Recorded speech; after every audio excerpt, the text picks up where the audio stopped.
The golden rays of the evening sun spilled across the crowded street as Lyra and her roommate Celine walked home from school.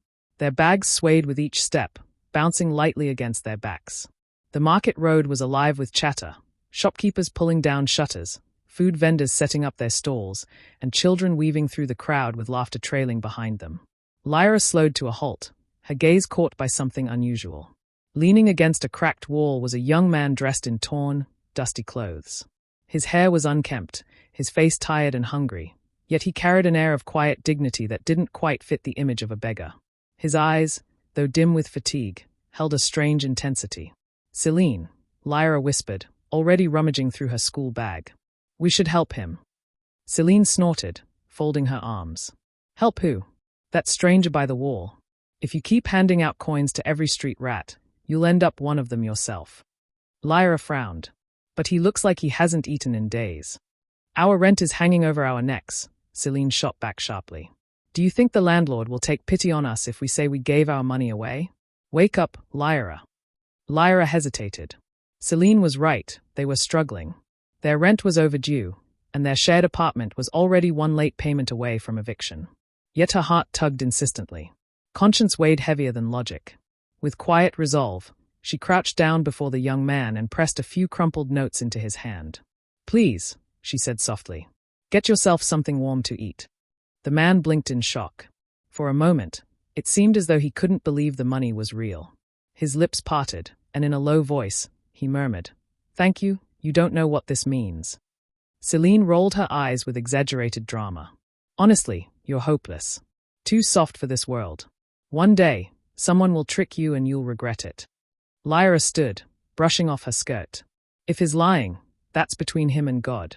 But if he's truly in need, then I'm glad I gave." Celine sighed bitterly as they resumed their walk. "Just don't drag me into your charity stunts. If we lose this apartment, I won't be the one begging in the streets." By the time they reached their cramped home, exhaustion had settled in. Celine dropped her bag with a thud and crossed her arms tightly.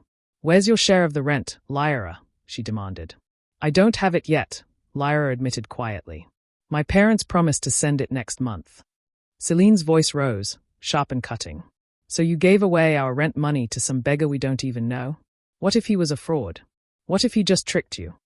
"You don't know what he's going through," Lyra said calmly, though her chest tightened.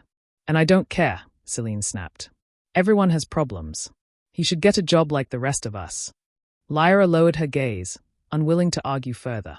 She knew Celine carried shame about her own background, always pretending she was wealthier than she really was, hiding the truth that her parents lived in the same poor village as Lyra's.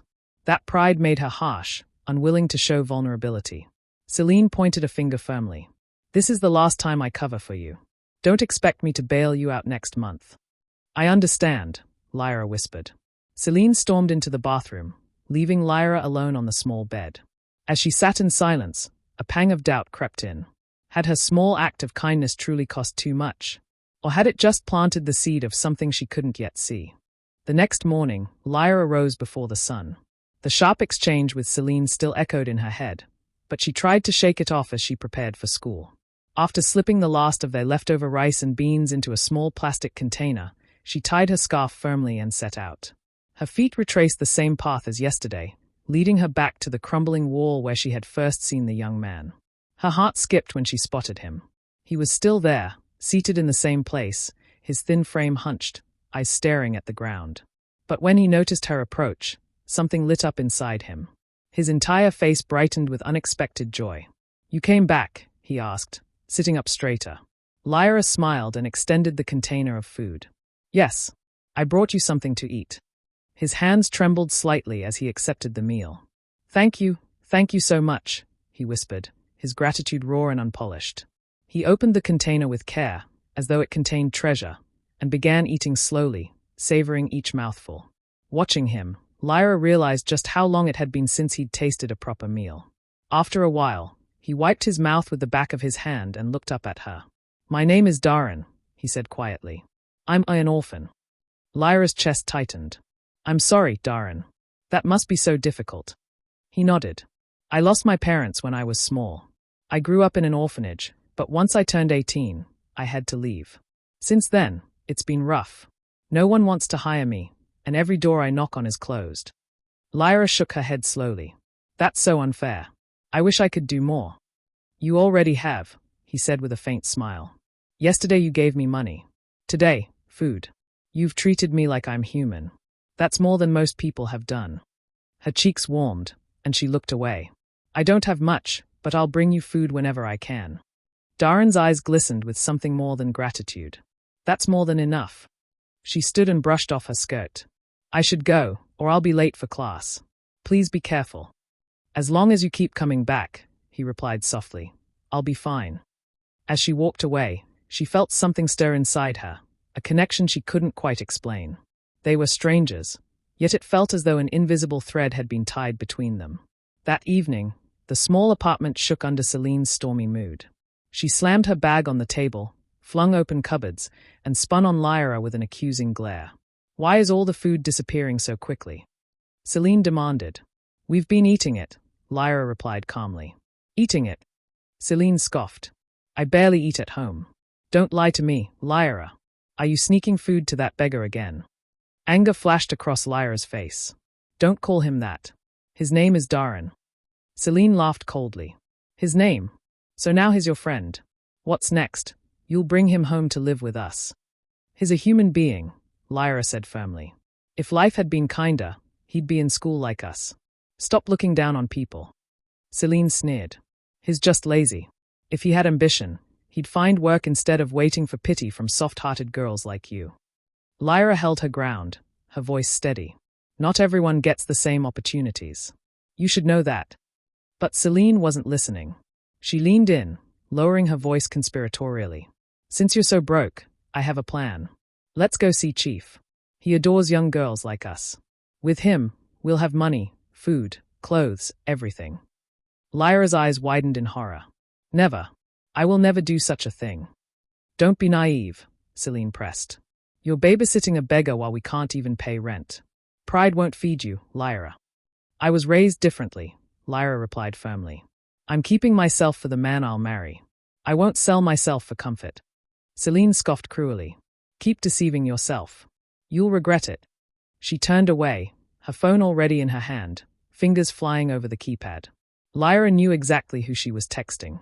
As Celine chuckled darkly to herself, Lyra whispered a silent prayer.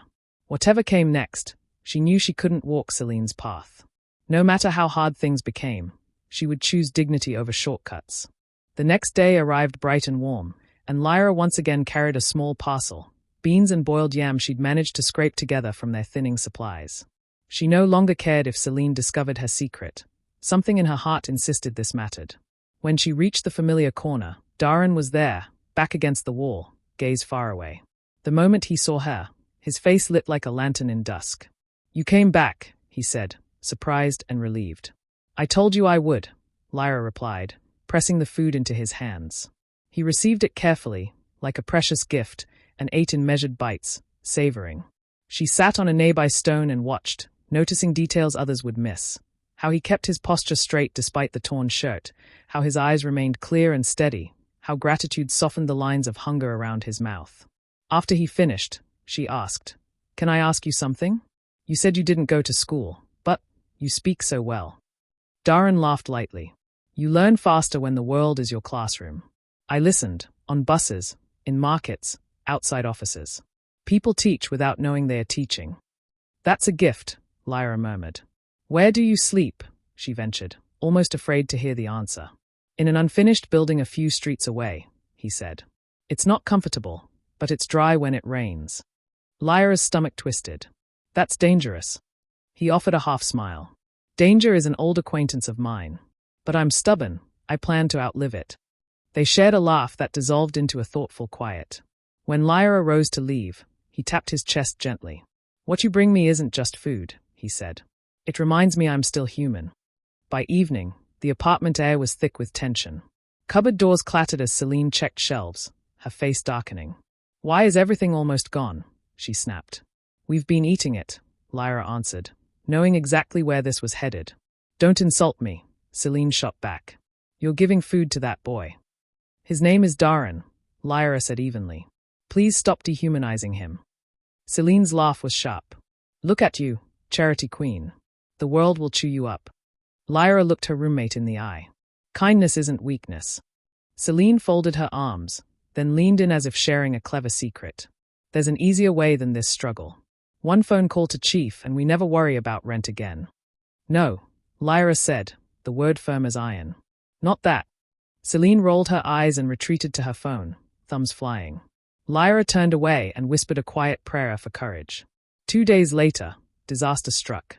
Darren had gone out early to the busy road to ask for change. A crew of rough men cornered him, demanded the coins he'd collected, and when he hesitated, they descended. By the time a kind passerby intervened, Darren was bruised and crumpled on the pavement. He woke beneath hospital lights with bandages on his arm and a dull ache in his ribs. When Lyra arrived, breathless, eyes brimming, the doctor gave a calm verdict. He'll recover, but he can't stay out there. Next time he may not be so lucky. Lyra turned to Darren. Come home with me. He shook his head. Your place is small. Celine won't allow it. I can't be a burden. My mind is made up, she said. Crowded and safe is better than bleeding and alone. He searched her face, found only resolve, and nodded. They walked out at dusk, the sky painted purple and tangerine. Back at the apartment, as they settled into an uneasy quiet, Lyra's phone rang. Celine's voice was bubbly. Just to let you know, traveled. I'll be back in 5 days. When the call ended, Darren exhaled. At least I won't face her insults tonight. Rest, Lyra said, pulling a blanket over him on the mat.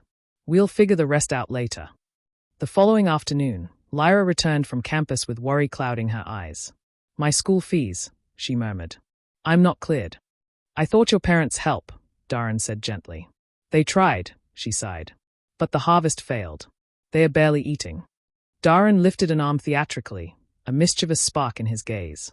Then behold, Pastor Darren of Divine Intervention declares, your helper will arrive before week's end. Lyra burst into laughter despite herself. You're impossible. The next morning she went to the finance office ready to beg for time. The staff looked up with warm smiles. No need, one said. Your fees were paid, anonymous payment. By who? Lyra blurted. They shrugged. We don't know, but you're cleared. She ran home in a rush of disbelief and joy. Darren, my fees, they are paid. He leaned back, the hint of a knowing smile on his lips. Didn't I prophesy? Pastor Darren never lies, she teased, grinning through tears. Yet even as she laughed, a question flickered. Who had stepped in for her, and why now? On the 5th afternoon, the apartment door swung open and Celine stepped in, heels clicking, mood high, until her eyes landed on Darren seated in a clean shirt with a book in hand. Her face wrenched into disdain. What is he doing here? Good afternoon, Darren said politely, standing. Don't good afternoon me, she shot back. This is my house, not a shelter. Lyra brought me, he said evenly. I was attacked. The doctor said I needed somewhere safe, just for a short while. Celine flapped a hand in front of her nose as if waving off a bad smell. So it's true. She dragged a street boy into our space. She grabbed her phone and dialed. Lyra, come home.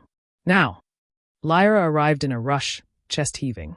Celine, please listen. No, you listen. Celine cut in, voice sharp as glass. You brought him here without telling me. Are you trying to embarrass me? Is this a charity center now? He could have died, Lyra said softly, stepping closer. If it were you out there, wouldn't you want help? Silence stretched. Celine's shoulders stiffened, then slumped a fraction. Fine, she muttered. Because of God. He has 1 week. After that, he's out. 1 week, Lyra agreed. The truce was brittle from the start. 2 days into it, Lyra's phone rang. Her mother's voice trembled over the line. Your father is ill. Please come home. We need you. Lyra's world lurched. She promised to leave at dawn. That evening she sat Darren down. I have to go to the village for 2 or 3 days, she said. Please stay out of Celine's way. I don't like this, Darren admitted. She already resents me. You'll be okay, Lyra assured him, squeezing his hand. I'll be back soon. He walked her to the bus park at first light and handed up her bag. Be safe, Lyra. You too, she said, watching him shrink in the distance as the bus rattled away. When Darren returned to the apartment, Celine was waiting, leaning in the door frame with a smile that didn't reach her eyes. Well, look who's back, she purred, stepping closer. You've cleaned up nicely. Darren's brows drew together. Good evening. Lyra is naive, Celine murmured, tone syrupy. She has nothing to offer you. Me? I can upgrade you, money, comfort, access. She reached out, fingers grazing the fabric of his sleeve. Why settle for crumbs when you could sit at a table? His expression hardened. You're joking. Am I? She said, chin tilting. Don't pretend you haven't noticed me. He took a step back. You mocked me when I had nothing. Now you want me because I look presentable? I know about the lies, Celine, the stories you tell, the men you meet for favors, the image you sell. Color drained from her face, then surged back as anger. How dare you? And how dare you insult Lyra, he said, voice low. Change, Celine, or the shame you are tron will catch you. Get out, she screamed, pointing to the door. Get out of my house. I was leaving anyway, he replied. He slung his small bag over his shoulder and closed the door behind him, leaving Celine alone in a room that felt suddenly too large. That evening, under the soft breeze outside her family home, Lyra answered his call. He told her everything, Celine's sudden sweetness, the proposal draped in gold, the insults that followed his refusal. Lyra's jaw clenched. I'm not surprised she tried, she said, the disappointment cutting deeper than anger. And your father? Darren asked gently. Lyra exhaled. He wasn't sick. They just missed me and knew I'd come if they said he was ill. I'm heading back tomorrow. I'm glad, Darren said, his voice warming. There's something else. I found work, security for an older couple. They're kind. They even gave me a room in the boys' quarters. Lyra sat up. Darren, that's amazing. They want to meet you, he added. I told them what you did for me. Already? She asked, stunned and touched. They said anyone with a heart like yours is welcome in their home. Text me the address, Lyra said, smiling for the first time that day. I'll come straight there. The following afternoon she arrived at a sprawling compound, tall gates, marble columns, and cars that gleamed like mirrors in the sun. Darren met her at the gate with an easy smile. Welcome. This is where you work, she whispered, eyes wide. He laughed. Come in. They sat on a shaded bench near a garden, and he told her how a man had pulled over when he saw him crying by the roadside, how he'd listened to Darren's story, about hardship, about Lyra, and had asked simply, do you want to work? That man had brought him here and introduced him to his wife. Inside, they met the couple, Chief Remy and Lady Zuri, warm eyes, gracious smiles. Lyra curtsied. Thank you for what you've done for Darren, she said. He means a great deal to me. Chief Remy nodded. He told us everything, how you helped when he had nothing. Hearts like yours are rare. Lady Z studied Lyra fondly, then exchanged a glance with her husband. Darren mentioned you two are only friends, she said gently. We have a son abroad, accomplished but unmarried. We're looking for a woman of character, not one dazzled by wealth. Would you consider meeting him? Lyra blinked, stunned. With respect, she said softly, my heart already belongs elsewhere. They smiled kindly, unoffended. We understand, Lady Zuri said. The door remains open. As they stepped back into the garden, Lyra turned on Darren with mock severity. Only friends. I thought honesty might complicate things, he said, scratching his neck. I wanted them to meet you without expectations. She narrowed her eyes. Well, because of that, they just offered me their son. What did you say? He asked, breath catching. That I wasn't interested, she replied. Because I already have someone. Who? He asked softly. Lyra held his gaze. You tell me. Days fell into a gentle rhythm. Lyra began helping Lady Zuri in the house on weekends, learning the peaceful cadence of the estate, gardeners tending hibiscus hedges, a choir of birds at dawn, staff who greeted her with respect born not of wealth but of kindness observed. With Darren, she found a stillness she hadn't known she craved, shared meals on the steps at dusk, quiet jokes, the comfort of being seen. Far across town, Celine's brightness dimmed. What she first brushed off as exhaustion turned to headaches, fevers, and alarming weight loss. She visited a clinic, arms crossed like armor while waiting for results. In the doctor's small office, the words fell like stones, you're HIV positive. We need to start treatment immediately. For a moment, her world went silent. Pride, that old shield, shattered into pieces too sharp to hold. Weeks passed. Friends who once clung to her laughter slipped away. The men who had texted at all hours vanished. Her clothes hung from a frame gone fragile. One night her legs buckled and a neighbor rushed her to the hospital. Her mother arrived, eyes swollen from tears. Between shallow breaths, Celine whispered, "Please call Lyra." At that hour, Lyra was helping Darren tidy the compound when her phone rang.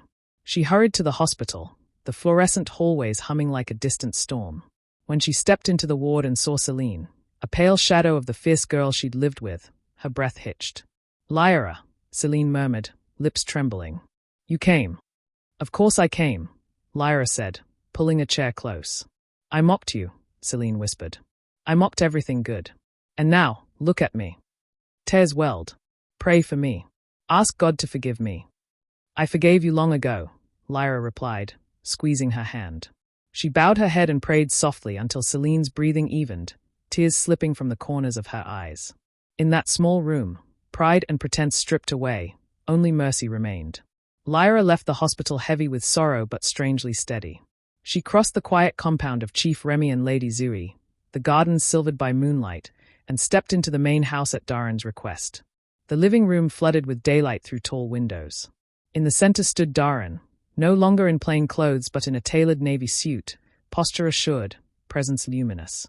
"Darren," she whispered, stopping short. "What is this?" He took a breath. "There's something I should have told you." Her heartbeat quickened. "Told me what?"